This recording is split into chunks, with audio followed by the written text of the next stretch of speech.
बाबा जी और हुजूर जी की प्यारी संगत जी, राधा स्वामी जी, स्वागत है आपका हमारे चैनल भजन मार्गम में। संगत जी, इस संसार में कोई भी जीव ऐसा नहीं है जो कह सके कि उसकी जिंदगी में केवल सुख ही सुख है। वास्तव में हमारे भाग्य में दुख और सुख दोनों ही लिखे हुए हैं और हमारे कर्मों के अनुसार हमें उनका फल भोगना पड़ता है। अच्छे कर्मों का सुख मिलता है और बुरे कर्मों का हिसाब दर्द सहकर चुकाना पड़ता है। बहुत से लोग इस माया के नाटक में उलझकर सिर्फ भोग में व्यस्त हैं, खाना पीना, कमाना, बच्चों की चिंता, क्योंकि उन्हें अभी यह एहसास नहीं हुआ कि मनुष्य जीवन क्यों मिला है। वहीं कुछ साधक जिन्होंने दुनिया की सच्चाई को समझा, वे जानते हैं कि यह संसार केवल दुखों और परेशानियों का घर है। अप्रिय अनुभव, पारिवारिक समस्याएं, धन की चिंता और शरीर के कष्ट। ऐसे में उनके मन में जागता है कि हमें परमात्मा की भक्ति करनी चाहिए, अपने सच्चे धाम को प्राप्त करना चाहिए। पर सवाल यह उठता है कि क्या हम इसे केवल शब्दों में कहते हैं या दिल से महसूस करते हैं? क्योंकि जब एक पूर्ण सद्गुरु नाम का रहस्य बताते हैं और मुक्ति का मार्ग दिखाते हैं तो ये कोई छोटी बात नहीं है। हमें ये अनुभव भी होता है कि हमें मालिक के माध्यम से इस मार्ग पर लाया गया है, पर फिर भी हम अपने लक्ष्य से भटक जाते हैं, भक्ति करना चाहते हैं पर बहाने बनाते हैं और साधना में पूरी तरह जुट नहीं पाते। हम अक्सर सोचते हैं भजन सुमिरन करना इतना कठिन क्यों लगता है। यह विशेषकर उनके लिए है जिनका भजन सुमिरन नहीं बन पाता और जिनके आध्यात्मिक प्रयास सफल नहीं दिखते। संत कबीर साहिब ने कहा, साधो सहज समाधि भली। यह कथन हमारे लिए कभी कभी अजीब लगता है क्योंकि हमारी दृष्टि से समाधि सहजता से घटती नहीं। फिर भी संत कबीर यह क्यों कहते हैं कि समाधि में चले जाना बिल्कुल सहज और सरल है। जैसा कि आप अपने जीवन में अनुभव करते हैं, भजन सुमिरन करते समय अक्सर असहजता होती है, टांगों में दर्द, पैर सुन्न होना, सही तरीके से बैठ न पाना, मन की व्याकुलता और अनियंत्रित विचार हमारी साधना में बाधा डालते हैं और ध्यान की गहराइयों में उतरना कठिन हो जाता है। संत कबीर हमारी इस स्थिति को समझते हैं। उन्होंने हमारी सीमाओं, असहजताओं और मानसिक बाधाओं को देखकर यह सरल सत्य बताया, सहज समाधि भली। उनके शब्द यह संदेश देते हैं कि भले ही साधना कठिन प्रतीत हो, सही दृष्टि, सतत अभ्यास और गुरु की कृपा से भजन सुमिरन करना बिल्कुल सहज और सुलभ हो सकता है। जब हम यह समझकर प्रेम और श्रद्धा के साथ साधना करते हैं तो हमारे मन में अड़चनें कम होती हैं और आत्मा धीरे धीरे अपने वास्तविक स्वरूप की ओर बढ़ती है। संगत जी, इस पूरी वीडियो में हम विस्तार से जानेंगे कि कैसे हम ध्यान की गहराइयों में उतर सकते हैं, अपने मन की बाधाओं को समझ सकते हैं और जिनका भजन सुमिरन नहीं बनता उनके लिए इसे संभव कैसे बनाया जा सकता है। हम समझेंगे कि साधना को सहज और फलदायी बनाने के उपाय क्या हैं। संगत जी, आगे बढ़ने से पहले आपसे एक छोटी सी विनती है, जल्दी से हमारे चैनल भजन मार्गम को सब्सक्राइब ज़रूर करें ताकि ऐसे ही आध्यात्मिक ज्ञान आप तक निरंतर पहुंचता रहे। संगत जी, संत कबीर कहते हैं, साधो सहज समाधि भली। पर हमारे मन में अक्सर यही ख्याल बैठ जाता है कि समाधि कोई बड़ी कठिन बात है। केवल कठिन ही नहीं बल्कि असंभव। यह विचार हमने खुद अपने मन में पैदा कर लिया है। कोई ज्ञानी या सद्गुरु नहीं कहता कि समाधि कठिन है, यह हमारी ही तरकीब है। हम जो काम करना नहीं चाहते उसे हम असंभव और कठिन बता देते हैं। जब हम किसी चीज़ को कठिन कहते हैं तो इसका अर्थ ये होता है कि हम उससे बचना चाहते हैं। जैसे हम कहते हैं, ये होने वाला नहीं है, ये मेरे बस की बात नहीं है, ये बहुत मुश्किल है। हम मोक्ष, निर्वाण, आनंद और सचखंड की प्राप्ति को भी इसी दृष्टि से देखते हैं। जब सांसारिक सुख और सफलता हमारे जीवन में नहीं मिलती तो हम सोचते हैं परम आनंद कैसे मिलेगा। हमारे मन में यह धारणा बन जाती है कि यह असंभव है। हमारी सोच ऐसी बन जाती है कि जैसे संसारिक धन और तरक्की ही नहीं मिल रही, वैसे ही परमधाम की प्राप्ति और भक्ति में भी हमारी कोई उपलब्धि नहीं होगी। छोटी छोटी साधनाएं नहीं हो रही, द्वार नहीं खुल रहा, चाबी नहीं लग रही तो विराट का द्वार कैसे खुलेगा। कठिन है, असंभव है। इसी कारण हम भजन सुमिरन की बैठकें स्थगित कर देते हैं। और अपनी साधना को टालते रहते हैं। है ना संगत जी? आप पूरी तरह सहमत होंगे इस बात से। इसलिए ध्यान देने वाली बात यह है कि जब हम किसी चीज को कठिन या मुश्किल कह देते हैं तो वास्तव में हमारे प्रयोजन क्या हैं? क्या यह वस्तुतः कठिन है या हम उससे बचना चाहते हैं, या फिर कहते हैं अभी मेरा समय नहीं आया, अभी मुझे इसे करना नहीं है। यही वह मनोवैज्ञानिक बाधा है जो साधना और भजन सुमिरन में हमारे मार्ग को अवरुद्ध करती है। संत कबीर हमें यही सिखा रहे हैं कि समाधि सहज है और केवल हमारी गलत सोच, आलस्य और बचने की प्रवृत्ति ही उसे कठिन और असंभव बना देती है। जब हम अपने मन की इस व्याकुलता को समझेंगे तभी हम भजन सुमिरन में सहजता और गहराई से उतर पाएंगे। संगत जी, आप अच्छी तरह जानते हैं कि लोग कहते हैं शांति चाहिए, और जब मन अशांत होता है तो सत्संग में समझाया जाता है थोड़ा ध्यान करो, भजन सुमिरन करो, भीतर डूबो। यही वही मार्ग है जो शांति की ओर ले जाता है। पर सच यह है कि लोग कहते हैं समय नहीं है। संगत जी, ध्यान की ओर समय नहीं है, पर अशांति के लिए समय हमेशा है। शांति मुफ्त में नहीं मिलती, जैसे कोई प्रसाद दे दे। हाँ, अशांति तो हर जगह मुफ्त में उपलब्ध है। आप घर से बाहर निकलिए, मोबाइल उठाइए, यूट्यूब खोलिए, फेसबुक देखिए, पूरी दुनिया की अशांति एकदम मुफ्त में आपके पास आ जाएगी। शांति कोई लड्डू नहीं है जो मिलते ही मिल जाए, लेकिन अशांति हर कोने में आपको मिलती है। संगत जी, यही लोग समय की शिकायत करते हैं, वही सिनेमा घरों में लाइन में खड़े हैं, होटल में समय बिताते हैं, ताश खेलते हैं, मोबाइल पर इंस्टाग्राम और यूट्यूब में घंटों गंवाते हैं, टीवी सीरियल्स देखते हैं, अखबार बार बार पढ़ते हैं, ईमेल और व्हाट्सएप चेक करते हैं। और जब उनसे पूछा जाता है ध्यान क्यों नहीं करते, तो वही अचानक कहते हैं समय नहीं है। संगत जी, ये समझ लीजिए, समय सबके पास बराबर है। 24 घंटे किसी के पास ज़्यादा नहीं, किसी के पास कम नहीं। अगर बुद्ध ने 24 घंटे में ज्ञान पाया, बाबा जी ने पाया, तो आप भी पा सकते हैं। कोई 25वां घंटा नहीं मिलेगा। 8 घंटे सोते हैं, 8 घंटे दफ्तर में, 4 घंटे भोजन स्नान आदि में, और बचते हैं केवल 4 घंटे। वही 4 घंटे अगर आप भजन सुमिरन के लिए लगाएं तो आपकी शांति निश्चित है। परंतु संगत जी, लोग कहते हैं परमात्मा कठिन है, भजन सुमिरन मुश्किल है, जन्मों जन्मों का पाप कटने के बाद ही परमात्मा मिलेगा। ये सब केवल हमारी खुद की कहानियां हैं। संगत जी, सोचिए, अतीत अनंत है। हम जन्मों जन्मों से पाप कर रहे हैं, कब तक इंतजार करेंगे? इसी बीच भी कर्म होते रहेंगे। शांति पाने के लिए बहाने छोड़ दीजिए, समय का बहाना छोड़ दीजिए। 1 घंटा भी पर्याप्त है। 1 घंटा भजन सुमिरन में, परमात्मा की खोज में, अपनी आत्मा की शांति के लिए निकालिए। यही असली जिम्मेदारी है, यही रास्ता है शांति और परमात्मा की प्राप्ति का। संगत जी, समझ लीजिए, शांति मुफ्त नहीं मिलती, पर इसे पाने का अवसर आपके हाथ में है। बस एक निर्णय की देर है, बस 1 घंटे की साधना की आवश्यकता है, और वही 1 घंटे आपके जीवन को बदल देगा, मन को शांत करेगा और परमात्मा का अनुभव दिलाएगा। संगत जी, वास्तविक अवस्था बिल्कुल दूसरी है।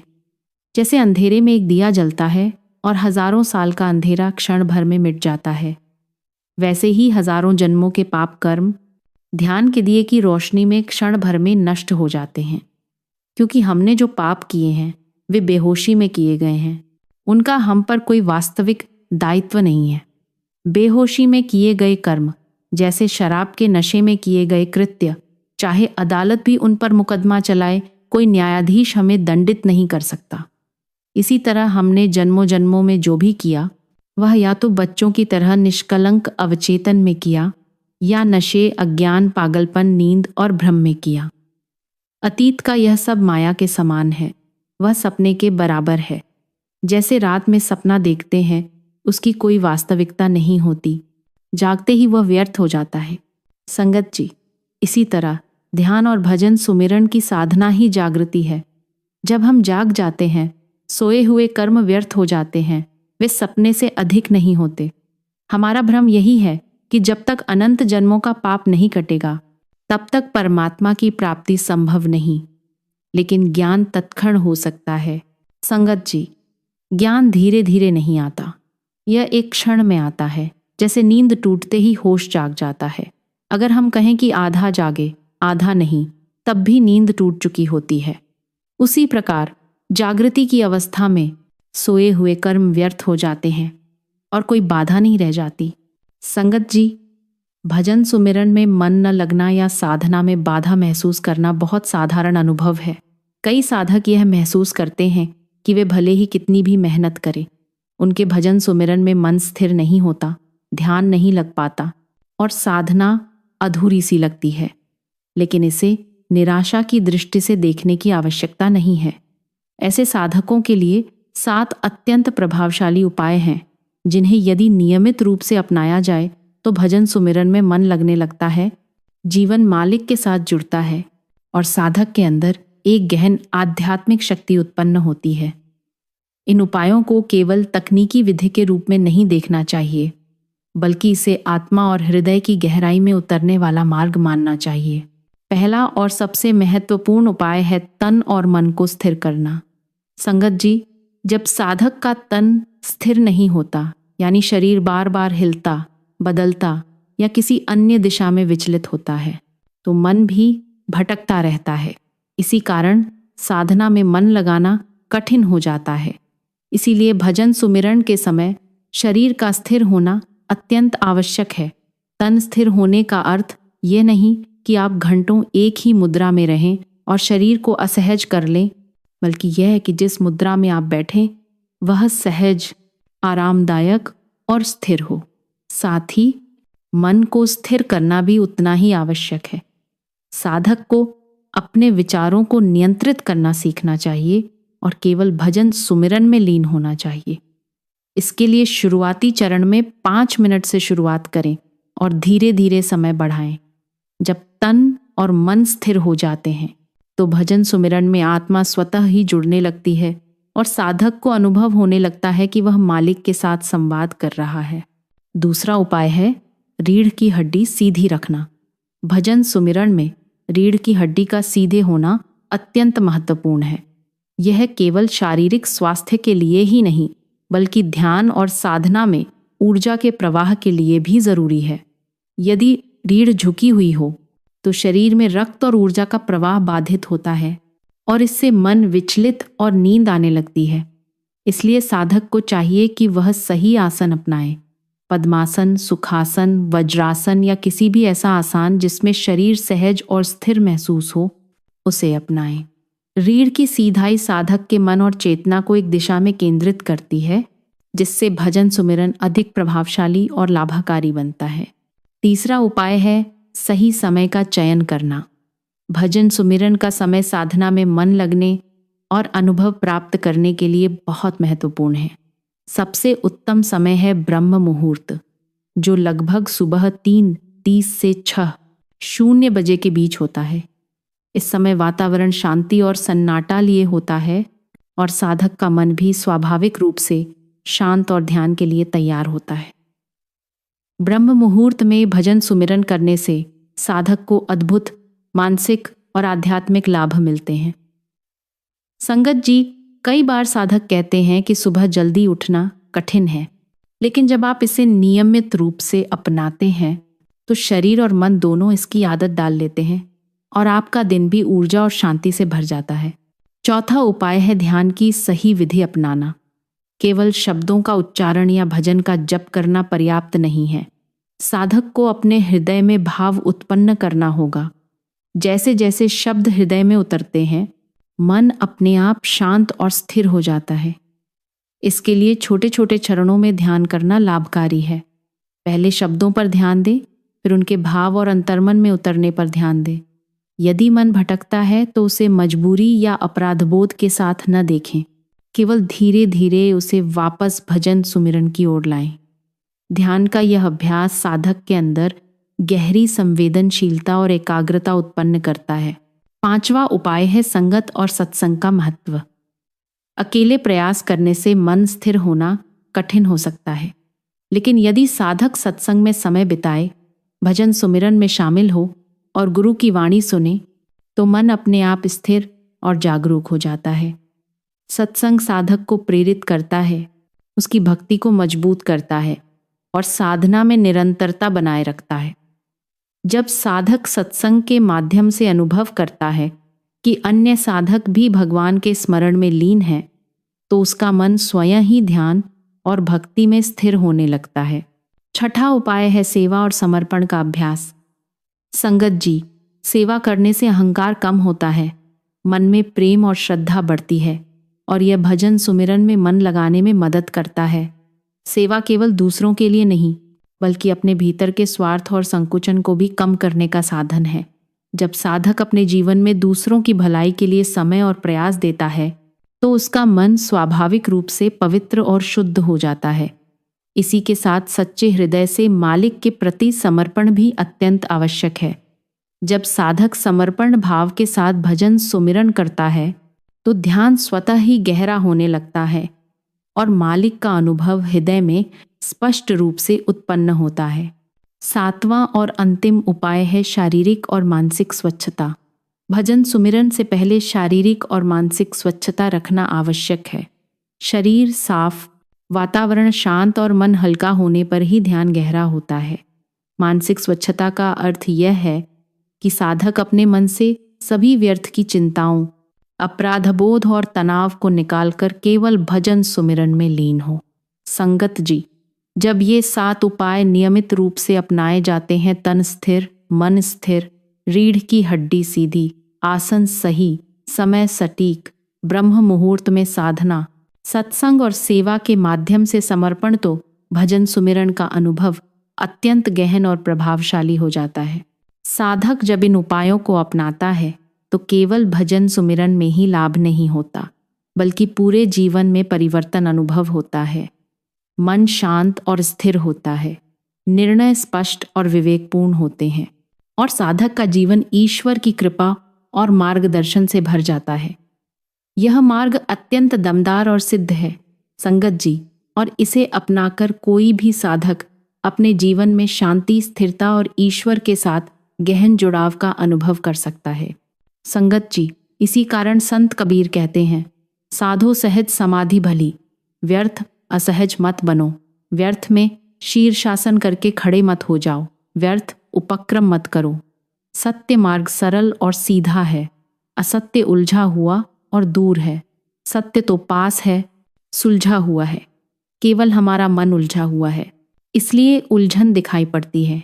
जब मन सुलझ जाएगा, सत्य बिल्कुल साफ और स्पष्ट हो जाएगा। संगत जी, समझिए, साधना, भजन सुमिरन और ध्यान ही जागृति की अवस्था है। सोए हुए कर्म व्यर्थ हैं, पाप बाधा नहीं डाल सकता। जैसे शीशा स्थिर है, पर हम हिलते रहें तो हिलता दिखता है, वैसे ही असत्य उलझा हुआ है और सत्य सुलझा हुआ है। साधो सहज समाधि भली, सरलता और सत्य में रहो, व्यर्थ के कर्म और बहाने छोड़ दो।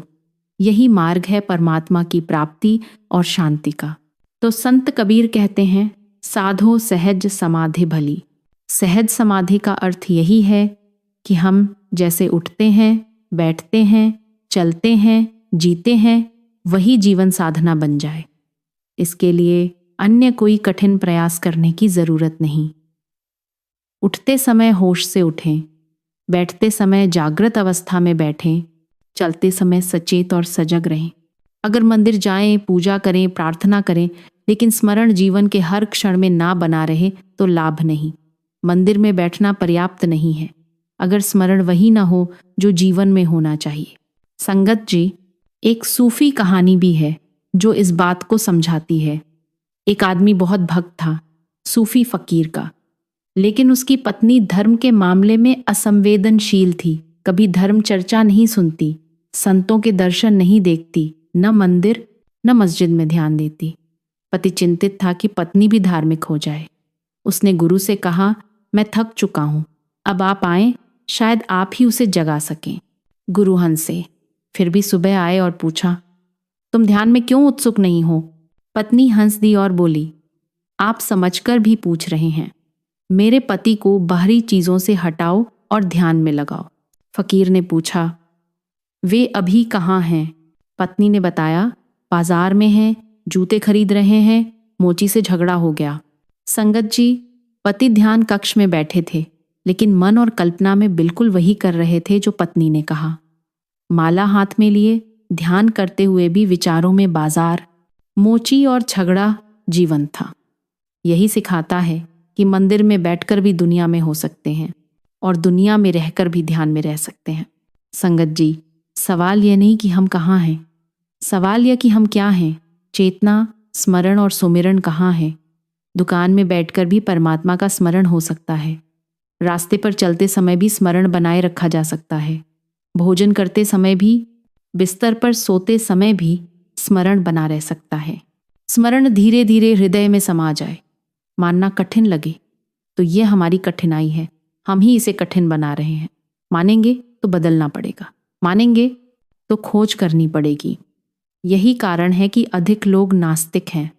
नास्तिकता का अर्थ यही है कि मानते ही नहीं, इसलिए झंझट और खोज दोनों से बचते हैं। अगर नास्तिक हैं तो परमात्मा का स्मरण नहीं करना, बल्कि अपना ही स्मरण करना। असली सवाल स्मरण का है किसका? यह भी प्रश्न नहीं होना चाहिए। राम का, रहीम का, कृष्ण का, बुद्ध का। केवल अपने स्मरण में सजग रहना मुख्य है। संगत जी, एक अंग्रेज कवि टेनिसन ने अपने संस्मरण में एक बहुत अनूठा अनुभव लिखा है। वह बताते हैं कि बचपन में उन्हें जल्दी सोने भेजा जाता था। घर के लोग देर तक जागते, लेकिन बच्चे को जल्दी सोने के लिए भेजा जाता। नींद नहीं आती, अंधेरे में डर लगता, कमरे का दरवाज़ा बंद कर दिया जाता और कहा जाता, सो जाओ। ऐसे समय में टेनिसन सोचते क्या करें। उनके पिता नास्तिक थे, प्रार्थना या परमात्मा का नाम नहीं सिखाया। फिर उन्होंने जो किया वह साधना का मूल अनुभव है। उन्होंने अपना ही नाम दोहराया, टेनिसन टेनिसन टेनिसन। धीरे धीरे इससे हिम्मत और गर्मी मिली, भय दूर हुआ और नींद आ गई। यही उनका पहला ध्यान था। बाद में उन्होंने जाना कि लोग इसे ध्यान कहते हैं। संगत जी, इससे समझिए अपना ही नाम, बोधपूर्वक स्मरण भीतर की शांत अवस्था तक पहुंचा सकता है। यहाँ सवाल ये नहीं है कि कौन सा नाम दोहराया जाए। सभी नाम उसी परमात्मा के हैं। टेनिसन का नाम, राम, राधा स्वामी, अल्लाह या कोई और नाम, सब उसी के हैं। काल भी, जीवन भी, मृत्यु भी, शैतान भी, बनाने वाला भी वही है। इसलिए तुम्हारा नाम भी उसी का है। हम अपना नाम दोहराएं या कोई अन्य नाम, परिणाम वही होगा। संगत जी, जब हम सुमिरन करते हैं तो एक बोधपूर्वक जागरूकता के साथ भीतर स्मरण उत्पन्न करना मुख्य है। जब भी दोहराएं, भीतर धीरे धीरे एक शांत अवस्था बनती है। यह दोहराने वाले और दोहराए जा रहे शब्द के बीच अंतर पैदा करता है। इस स्थिति को साधना में साक्षी भाव कहते हैं। साक्षी भाव में मुख सुमिरन कर रहा होता है और मन अपने मुख को सुमिरन करते हुए देख रहा होता है। यही ध्यान और भजन सुमिरन की असली शक्ति है। यही सरल, सहज और प्रभावी साधना है, बिना किसी जटिल नियम या बाहरी प्रक्रिया के। केवल जागरूक स्मरण के माध्यम से भीतर शांति और परमात्मा का अनुभव। संगत जी, सबसे पहले हम अपने सुमिरन के शब्दों को देखें, क्या वे जागरूकता से हो रहे हैं। जब हम सुमिरन करते हैं तो जरूरी है कि हर शब्द को साक्षी भाव से देखें, महसूस करें। धीरे धीरे उसी जागरूकता को हम अपने दिन भर के कामों में भी लाएं। जो कार्य करें, खाना खाना, चलना, बोलना, काम करना, सब होशपूर्वक करें। तभी साक्षी भाव उभरने लगता है। स्मरण दरअसल साक्षी भाव की सीढ़ी है। जितना गहरा स्मरण होगा उतना हम साक्षी भाव से भर जाएंगे। अगर साक्षी भाव का अर्थ स्पष्ट न हो तो बस यह समझें, स्मरण जितना गहरा उतनी जागृति। अगर परमात्मा पर भरोसा अभी न भी हो तो भी चिंता की बात नहीं, हम अपना ही स्मरण कर सकते हैं। बुद्ध ने कहा था, ना कोई आकाश में बैठा नियंता है, ना कोई बाहरी परमात्मा। साधक होश से चलो, होश से बैठो, होश से उठो। बाबा जी की भाषा में कहें तो जागृति में चलो, जागृति में बैठो, जागृति से उठो। एक बार बुद्ध के भिक्षु आनंद ने पूछा, भगवन, स्त्रियों के संबंध में क्या करूं? अभी भी मन में काम की लहरें उठती हैं। बुद्ध ने कहा, यदि स्त्री मिल जाए तो बचकर चलना, अगर बचना संभव न हो तो आंखें झुकाकर निकल जाना। आनंद ने फिर पूछा, अगर ऐसी स्थिति आ जाए कि झुकाना भी संभव न हो और स्पर्श करना पड़े? इज़न, बुद्ध ने कहा, फिर भी होश रखना, जो करो पूरा जागरूक रहकर करो। संगत जी, बुद्ध का मूल संदेश यही था, होश। स्त्री से बचकर चलना भी होश से हो, देखना भी होश से, छूना भी होश से। बेहोशी में मन अपने आप खींचा चला जाता है, लेकिन होश में मन स्थिर हो जाता है। संत कबीर ने इसी को सुरति कहा है। होश की दीपशिखा। कबीर कहते हैं, ना मैं नाक बंद करता, ना आंख बंद करता, ना शीर्षासन करता, ना प्राणायाम, सिर्फ सुरति को संभाल कर रखता हूँ। सुरति का दिया भीतर जले, यही काफी है। शुरुआत में यह दिया कंपता है, पुरानी वासनाएं, संस्कार और आदतें हवा की तरह उसे डगमगाती हैं। कभी होश रहता है, कभी छूट जाता है, कभी गिरते हैं, कभी उठते हैं, परंतु धैर्य से सुरति का दिया जलाए रखें, धीरे धीरे वह स्थिर हो जाता है। जब भीतर की चेतना डगमगाती है, वह ध्यान की स्थिति है। जब अकंप हो जाती है, वह समाधि है। फिर किसी असहज क्रम, शीर्षासन या प्रयास की आवश्यकता नहीं रहती, सिर्फ होश काफी है। कबीर ने जो कहा, बुद्ध ने जो कहा, बाबा जी जो कहते हैं, सबका मूल संदेश एक ही है, होश, जागृति, सुरति। संगत जी, हम भी अक्सर कहते हैं कि ये मार्ग हमारे लिए नहीं, पर सच तो ये है कि भजन कठिन नहीं, ध्यान कठिन नहीं, बस हम ही बैठना नहीं चाहते। हमारा मन शांत नहीं होना चाहता, क्योंकि शांति में हमारा अहं पिघल जाता है। संगत जी, अब हम समझ गए हैं कि भजन सुमिरन में उतरने के लिए क्या करना है। सूत्र बहुत सरल है। हर क्षण साक्षी भाव में रहो, जागरूकता से हर कार्य करो, हर क्षण होश में रहो, सुरति का दिया भीतर जलता रहे, यही सच्चा ध्यान, यही सच्चा सुमिरन है। संगत जी, अगर इस वीडियो ने आपके हृदय में किसी प्रकार की प्रेरणा जगाई है, अगर आपके भीतर मालिक से मिलने की कोई तड़प जागी है, तो कृपया इसे केवल अपने तक सीमित न रखें। इसे संगत में ज़रूर साझा कीजिए। क्या पता किसी की रुकी हुई आध्यात्मिक यात्रा को यह वीडियो आगे बढ़ा दे। और आपसे एक नम्र विनती है, कृपया हमारे चैनल भजन मार्गम को सब्सक्राइब ज़रूर करें। हमारी यह छोटी सी सेवा आपको रोज़ाना आध्यात्मिक प्रेरणा देने की तभी सफल होगी जब आपका साथ और आपका आशीर्वाद हमारे साथ रहेगा। तो मिलते हैं अगली वीडियो में एक नए आध्यात्मिक रहस्य और गहरे अनुभव के साथ। राधा स्वामी जी।